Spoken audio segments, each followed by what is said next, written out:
All right, what's going on, everyone? I tend to think that we've got a pretty formidable military here in the United States, but there's always areas we can improve upon. I know we don't have everything dialed in down to the very last detail.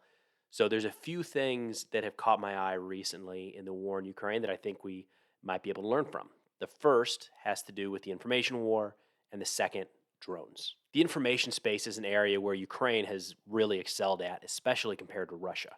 So if you were to head over to one of the top five visited websites in 2022, that's Google, YouTube, Facebook, Twitter, and Instagram, and do research about this war, what percentage do you think would be from a Ukrainian perspective? 80? 90? More? Think about that. Yes, content moderation does play a role in this. Some major Russian media outlets were blacklisted as soon as the war kicked off, and there have been plenty of kind of pro Russian commentators and accounts that have been taken down as well. But there are still a ton of accounts out there providing the Russian perspective. But there is a massive difference in the volume of essentially unofficial content coming from the front. One of the main reasons for this is that Ukrainian soldiers are not having their phones confiscated when they move out to the fight, and there are quite a few reports of that happening on the Russian side. So, in that regard, the US works much closer to how Russia is operating than Ukraine. We would be and are very strict about what photos and videos can come out from the middle of a battle, where reporters can go, who they can talk to, etc. But Ukraine has been a lot more loose in that regards, and it doesn't seem to be coming with any of the drawbacks. Likely, the argument on the Russian side as to why phones aren't allowed at forward positions is pretty similar to what we would do here in the United States.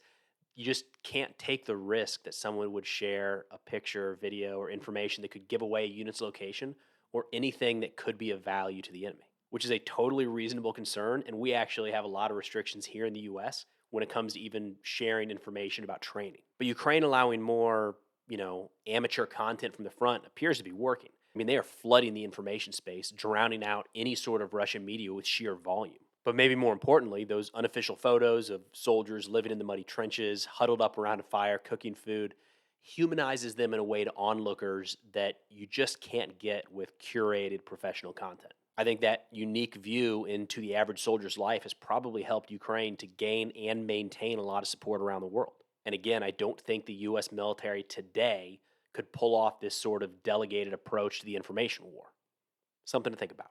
The second item has to do with Ukraine and now more and more Russia's integration of commercial drones into their arsenal. It's easy to look at some of these videos coming out and think that it's a no-brainer, right? DJI drones for everybody. I mean, the impact even the little drones have is crazy. Even if they're not dropping munitions, knowing that there's a drone nearby potentially passing your location back to an artillery battery has to just be a source of constant anxiety. Now, the argument for commercial drones is that they're cheaper, more readily available than military models.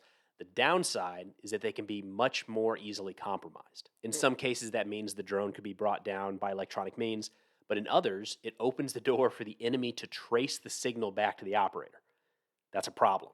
So you think you're being sneaky out there gathering intelligence over enemy lines. Meanwhile, they're lining up a strike on your position. So looking back at the start of the war, it does seem like Ukraine was faster to the use of commercial drones, but Russia's rolling them out quite a bit now as well. And this is another case where I think the US military today would be closer to how Russia is operating than Ukraine, and that is sticking with military models for longer.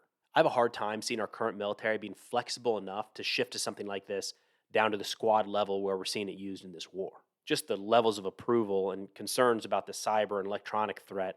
Now, I'm using drones in this example to talk about adaptability or lack thereof, but of course, there's a ton of little ways that could play out. That sort of ground up innovation is a part of our special operations community, but it's pretty restricted to that small organization. I mean, there were individual improvements made at the lowest levels during the wars in Iraq and Afghanistan, but only rarely, and even then very slowly, did those roll out in any sort of quantity across the force. Overall, as we sit here today, I'm not so sure that the US military is open minded, if that's the right term, and flexible enough to make that sort of change at scale.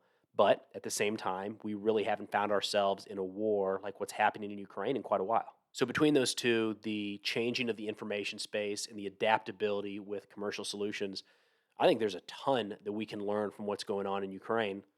Hopefully, we jump on it. But let me know if you think there's any other big learning points that the US or any other military could pick up from this conflict. That's all I got for now. I'll see y'all next time.